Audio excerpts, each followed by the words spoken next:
จนหนักจนนี่ข่อยบ่สนดอกข่อยเป็นคนลาวบ่มักนิยมของน้องช่องจอกและจอกเราเด็ดเราเข้าบ้านเฮาเราเข้าเราเด็ดกินหน่อยมันเป็นยาปวดแขนปวดขาเจ็บหลังเจ็บเอวเจ็บไหล่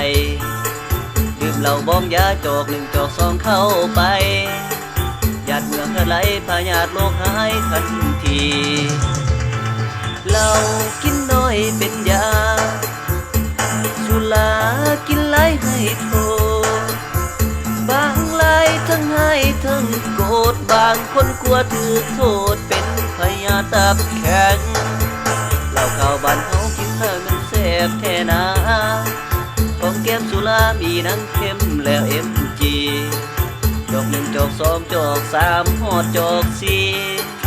เดี๋ยวเห็นเม่งมีใครเป็นของแก้มสุรา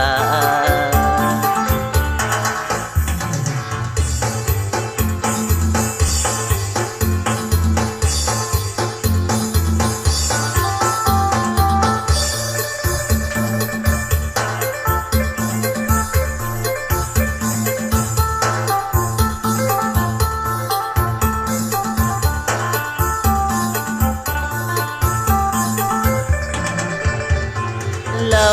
กินน้อยเป็นยาสุรากินหลายให้โทษบางหลายทั้งให้ทั้งโกรธบางคนกลัวถือโทษเป็นพยาตับแข็งเราเก่าบ้านเฮากินแล้วมันแซ่บแท้นาของแก้มสุรามีนังเข้มแล้วเอ็มจีจอกหนึ่งจอกสองจอกสามหอดจอกสี่